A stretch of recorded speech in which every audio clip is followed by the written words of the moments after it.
This channel is for entertainment purpose. We do not support any spiritual or superstitious activity.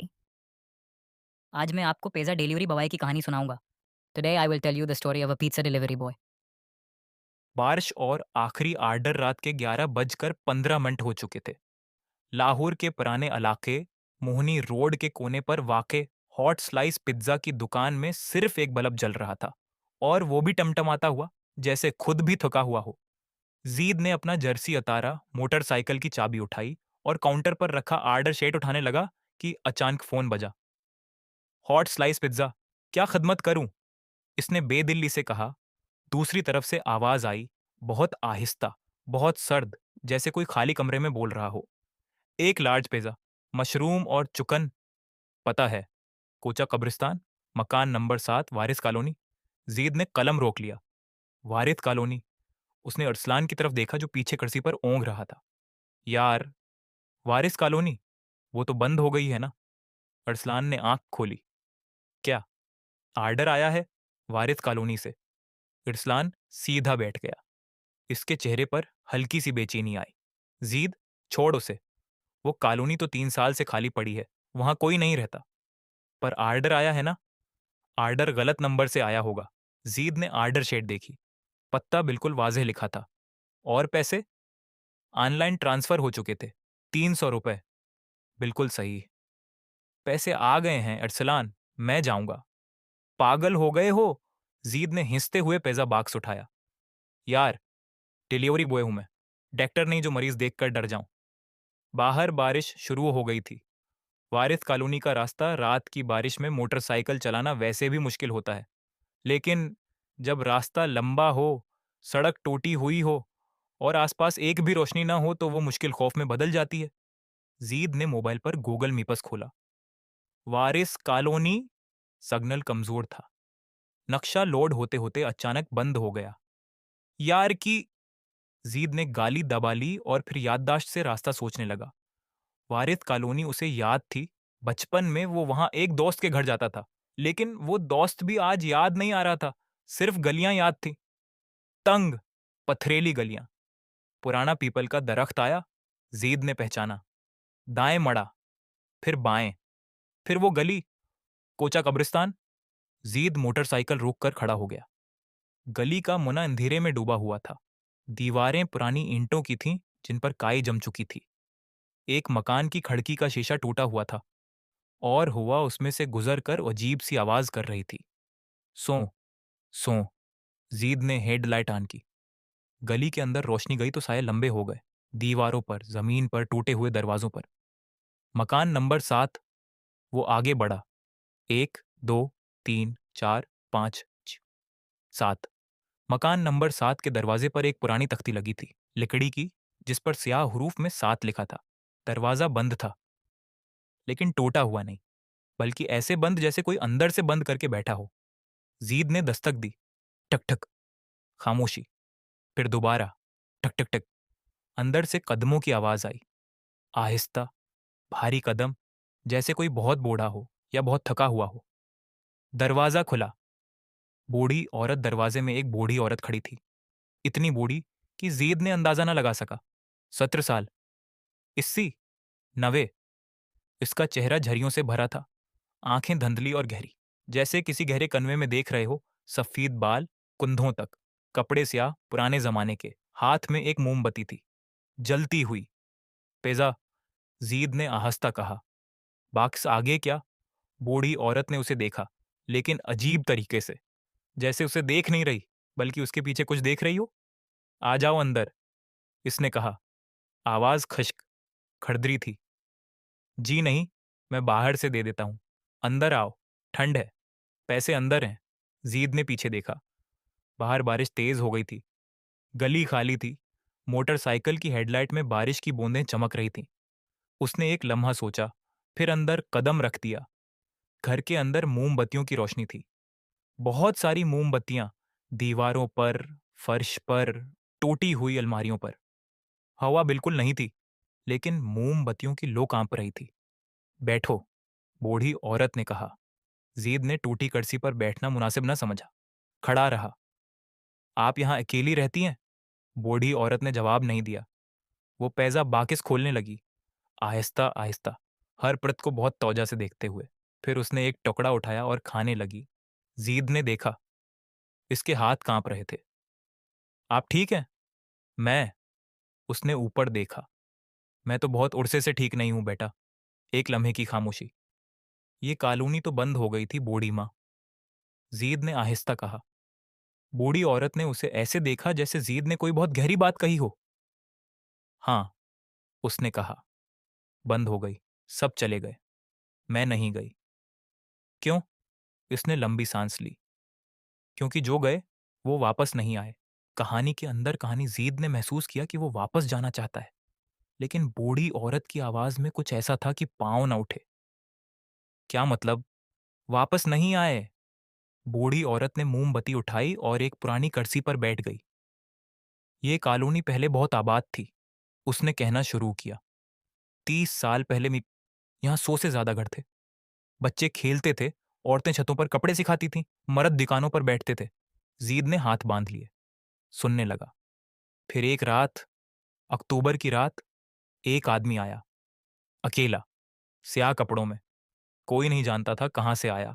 उसने यहां एक मकान किराए पर लिया, उसी गली में, नंबर 9। वो रख गई। वो आदमी अजीब था। अजीब नहीं, खामोश, बहुत खामोश।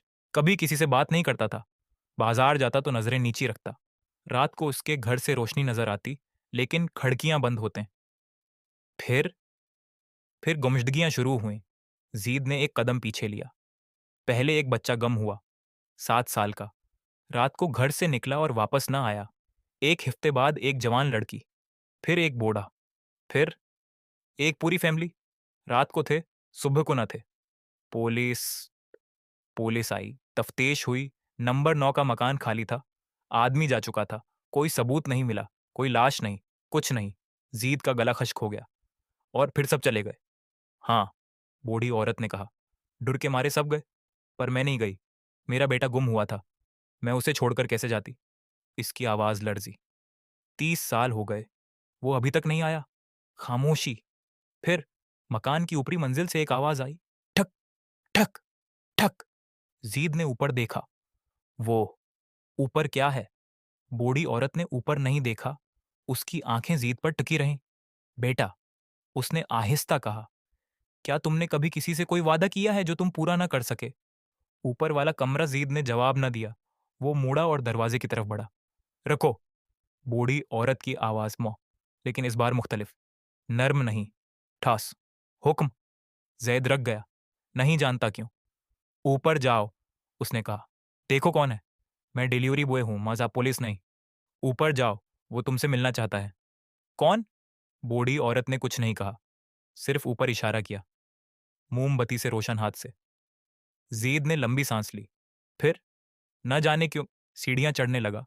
सीढ़ियां लकड़ी की थीं, पुरानी, चरमराती हुई। हर कदम पर आवाज आती, पंचररक, जैसे घर खुद कांप रहा हो। ऊपर पहुंचा तो एक तंग राहदारी थी। 3 दरवाजे, सब बंद। आवाज को ठक ठक दरमियानी दरवाजे से आ रही थी। जीद ने हाथ बढ़ाया। दरवाजे का दस्ता ठंडा था, बहुत ठंडा, ऐसा ठंडा जैसे लोहा नहीं, बर्फ हो। उसने दरवाजा खोला। कमरे में सिर्फ एक चीज थी, एक बच्चा कोने में बैठा, घटने सेने से लगाए। बच्चा। जीद का दिल उछल गया। बेटा, उसने कदम उठाया, लेकिन रख गया। बच्चा ने उसे नहीं देखा। वो दीवार की तरफ देख रहा था, बिल्कुल साख्त। बेटा, जीद ने फिर कहा। आहस्ता। बच्चे ने सर घमाया। जीद के जिस्म से खून खश्क हो गया। बच्चे की आंखें सफेद थीं, पूरी तरह सफेद। कोई पतली नहीं, कोई रंग नहीं। चेहरा पहला बेरंग, लेकिन होंठ हल रहे थे, बहुत आहिस्ता, जैसे कोई दुआ पढ़ रहा हो। जेद ने कान लगाए। मुझे बाहर निकालो, मुझे बाहर निकालो, मुझे बाहर निकालो। एक ही जमला, बार बार। कहां से निकालूं तुम्हें? जेद ने कहा। गला खश्क था।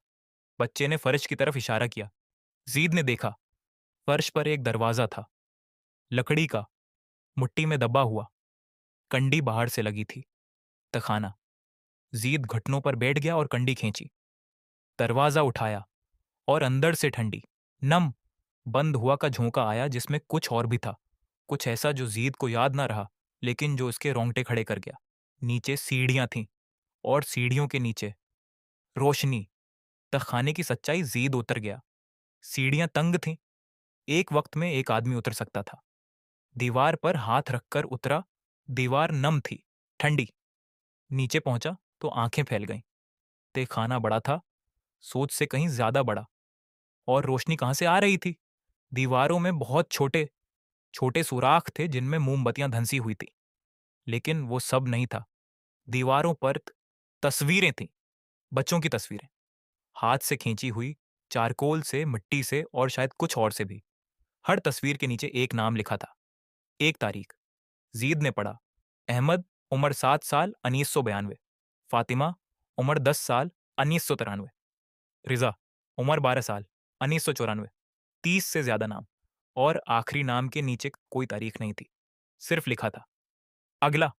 जीद ने सांस रोकी। पीछे से आवाज आई, बूढ़ी औरत की। मुल गया। जीद ने पलटकर देखा। बूढ़ी औरत सीढ़ियों के ऊपर खड़ी थी, मोमबत्ती हाथ में। और उसके पीछे बच्ची, बच्चा, सफेद आंखों वाला बच्चा। ये क्या है? जीद की आवाज कांपी। ये वो हैं जो गए, बूढ़ी औरत ने कहा, जो इस आदमी ने लिए। कौन आदमी? वो खामोश हो गई। बूढ़ी माँ, कौन आदमी? इसने आहिस्ता से कहा, जो अभी भी यहां है। जीद ने बाएं देखा। ते खाने के कोने वाला साया जीद पीछे कुछ हिला। अंधेरे में कुछ था, लंबा, टीढ़ा, झुका हुआ। जीद के मोबाइल की टारच जल गई। उसने खुद नहीं खोली, बस जल गई। रोशनी में जो नजर आया, जीद की जबान बंद हो गई। एक आदमी, लेकिन आदमी जैसा नहीं, बहुत लंबा, छत से टकराते सर के साथ, खाल लटकी हुई, सियाह कपड़े, आंखें, आंखों की जगह गहरे सुराख, और हाथ, बहुत लंबे हाथ, जिनमें एक किताब थी, पुरानी, चमड़े की। वो तुम्हें देख रहा है, बूढ़ी औरत ने ऊपर से कहा। वो हमेशा देखता रहता है। भागो, जीद ने खुद से कहा, लेकिन पांव ना हिले। लंबे आदमी ने किताब खोली। किताब का सफ़ा खाली था, लेकिन जैसे ही उसने खोली, उस पर हुरूफ अभरने लगे। जिंदा हुरूफ, जैसे खून से लिखे जा रहे हों। सईदा, जीद का नाम। नहीं। जीद ने चीख कर टार्च बंद की और अंधेरे में दौड़ा। सीढ़ियां, भागा ऊंच ऊपर। बूढ़ी औरत और बच्चा रास्ते से हट गए, जैसे जानते थे कि वो आएगा। जीद दौड़ता हुआ राहदारी में आया। सीढ़ियां उतरे मीदा। नीचे दरवाजा खुला। बाहर बारिश। भागना मुमकिन है। मोटरसाइकिल स्टार्ट नहीं हुई। जीद ने बार बार किक मारी। एक बार, दो बार, तीन बार। चल चल। चौथी बार अंजन जला। वो मोटरसाइकिल पर बैठा और तेज भागा। गली में, बारिश में, फिसलती सड़क पर। कोचा कब्रिस्तान से निकला। वारिथ कॉलोनी से निकला। मोहनी रोड पर आ गया। रोशनी नजर आई, दुकानें नजर आए, जिंदगी नजर आई। दुकान पर पहुंचा। अरसलान सो चुका था। जेद ने उसे झंझोड़ा। अरसलान, उठ। क्या हुआ? वारिथ कॉलोनी में, वहां एक बूढ़ी औरत और बच्चा, और अंधेरे में। जीद, ठंडा हो। क्या हुआ बताओ ठीक से। जीद ने सब बताया, सब, शुरू से आखिर तक। उर्सलान का चेहरा सफेद पड़ गया। जीद, वारिथ कॉलोनी में 30 साल पहले एक सीरियल किलर पकड़ा गया था। उसने 5 बच्चों को मारा था, लेकिन उससे पहले कई गुमशुदगियां हुई थीं। उसे फांसी दी गई थी। लेकिन, लेकिन क्या? लेकिन जिस रात फांसी हुई, इसने कहा था, मैं वापस आऊंगा, अगले की तलाश में। खामोशी। जीद का फोन बजा। अनजाना नंबर। उसने उठाया, आहिस्ता। हेलो। वही आवाज, बूढ़ी औरत की। बेटा, तुम भूल गए, किताब में तुम्हारा नाम लिख लिया गया है, अब वापस नहीं जा सकते। लाइन बंद हो गई। इंस्पेक्टर रहीम, अगली सुबह, पुलिस स्टेशन। जीद ने सब बताया इंस्पेक्टर रहीम को, जो 30 साल से इस इलाके में था। रहीम ने सुनकर एक लंबी सांस ली। जीद बेटे, वारिस कॉलोनी में कोई नहीं रहता, 3 साल से खाली है। लेकिन मैंने खुद देखा। सुन। रहीम ने फाइल खोली। ये केस फाइल है, 1993 की, वारिस कॉलोनी की गुमशदगियां।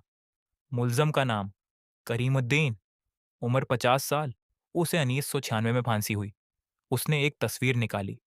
ये देखो, ये है करीमुद्दीन। जीद ने तस्वीर देखी और पत्थर हो गया। तस्वीर में वही आदमी था विथ खाने वाला, वही चेहरा, वही आंखें। सिर्फ इस तस्वीर में आंखें आम थीं। ये ये वही है जो ते खाने में था। जीद, वो मर चुका है। तो मैंने क्या देखा? रहीम खामोश रहा। फिर बोला, कुछ लोग कहते हैं कि वारिस कॉलोनी अभी तक आज़ाद नहीं हुई। करीमुद्दीन ने मरने से पहले कुछ किया था, कुछ ऐसा जो दीवारों में बंद है। जो कोई वहां जाता है वो कुछ ना कुछ ले आता है अपने साथ। जीद ने हाथ देखे। अगला, किताब में वो लफ्ज, इंस्पेक्टर साहब, किताब में मेरा नाम लिखा था। रहीम ने आंखें बंद की। तुम कब गए थे वहां? रात 11 बजे। और कितनी देर रहे? आधा घंटा शायद। रहीम ने गहरी सांस ली। आधे घंटे में बहुत कुछ हो जाता है बेटे। नाम कटाना क्या कोई तरीका है? जीद ने कहा। रहीम उठा, अलमारी खोली, अंदर से एक पुरानी डायरी निकाली जो कभी जब्त की गई थी। करीमुद्दीन की जाती डायरी। 1996 में जब उसे पकड़ा गया, ये उसके मकान से मिली थी। इस वक्त हम उसे समझ नहीं सके, लेकिन इसमें लिखा है। इसने डायरी खोली। शख्स कि जो नाम किताब में लिखा जाता है वो सिर्फ एक तरीके से मिटता है। कैसे? रहीम ने सफ़े पढ़ा। वापस जाओ, इसी रात जैसे हालात में वो इस बारिश 11 बजे वही गली। और किताब जलाओ। किताब जलाओ। वो ते खाने में थी, वो तुम्हारे साथ आ गई है। जीद ने अपना पिज्जा बेग देखा जो इसकी मोटरसाइकिल पर था। उसने बेग खोला। बेग में पैसा नहीं था, पुरानी चमड़े की किताब थी। वापसी रात 10:50। बारिश थी, बिल्कुल उसी तरह जैसे कल थी। जीद मोटरसाइकिल पर था, हाथ में किताब, पेट में पत्थर। उर्सलान साथ आना चाहता था, जीद ने मना किया। रहीम ने कहा था, अकेले जाओ, जितने ज्यादा लोग जाएंगे इतने ज्यादा नाम लिखे जाएंगे। वारिस कॉलोनी का दरवाजा आ गया। पुराना पीपल का दरख्त, दाएं माड़ू, बाएं कोचा कब्रिस्तान, मकान नंबर 7। दरवाजा बंद था, इसी तरह जैसे कल। जीद ने दस्तक दी। कोई नहीं आया। उसने खुद दरवाजा धकेला। खुल गया। अंदर खाली था। मोमबत्तियां नहीं, अंधेरा था। बूढ़ी औरत नहीं, बच्चा नहीं। जीद ने सीढ़ियां चढ़े। राहदारी भैया, दरमियानी दरवाजा, फर्श का दरवाजा मत खाना। नीचे गया तो खाना खाली था। दीवारों पर तस्वीरें स्क्वासिटा बच्चों के नाम ली, लेकिन आखिरी नाम नहीं था। अगला, मिट गया था। जीद ने माचिस निकाली, किताब का कोना जलाया। किताब ने जलना शुरू किया, आहिस्ता आहिस्ता। और जलते वक्त आवाज आई। आवाजें, बच्चों की आवाजें। हिंसी, भागने की आवाज, किसी का रवाना होना। फिर खामोशी। किताब राख हो गई। जीद खड़ा रहा। फिर उसने सोचा, बूढ़ी औरत का बेटा भी इन आवाजों में था। शायद वो भी आजाद हो गया। आखिरी मोड़ जेद ते खाने से निकला। सीढ़ियां चढ़ा। राहदारी। और फिर बूढ़ी औरत, वो खड़ी थी, मोमबत्ती के बगैर। लेकिन इस बार उसका चेहरा मुख्तलिफ था। आंखों में आंसू थे, लेकिन खुशी के। आया, उसने कहा। आया, मेरा बच्चा। जीद ने सोचा, आवाजें, बच्चों की हंसी। आजाद हो गया, उसने कहा। बूढ़ी औरत ने आंखें बंद की, और जब खोलें वो नहीं थी। कमरे में सिर्फ हुआ थी। और हुआ में एक खुशबू कुटिया, फूलों की। जीद नीचे आया। दरवाजा खोला। बाहर आया। बारिश बंद हो गई थी। आसमान पर चांद था। मोटरसाइकिल स्टार्ट हुई। पहली कुक पर। सुबह की पहली करण सुबह के 4 बज रहे थे जब जायद घर पहुंचा। अरसलान ने फोन किया। जीद, ठीक हो? ठीक हूं। क्या हुआ वहां? बहुत कुछ हुआ, लेकिन अब ठीक है। वो बूढ़ी औरत, वो बच्चा, आजाद हो गए। लंबी खामोशी। जीद, कल से तुम डिलीवरी करोगे? हाँ। वारिस कॉलोनी से आर्डर आया तो? जेद ने खिड़की से बाहर देखा। सुबह की पहली रोशनी आसमान पर फैल रही थी। नहीं आएगा, इसने कहा। अब वहां कोई नहीं है जो आर्डर करे। वारिस कॉलोनी आज भी खाली है। लोग कहते हैं रात को वहां रोशनी नजर आती है, लेकिन मोमबत्ती की नहीं, चांद की। कभी कभी हुआ में फूलों की खुशबू आती है। और अगर कोई कोचा कब्रिस्तान में जाए, मकान नंबर 7 के दरवाजे पर कान लगाए, तो अंदर से बच्चों की हंसी सुनाई देती है। पर अब डर नहीं लगता, क्योंकि वो आजाद हैं।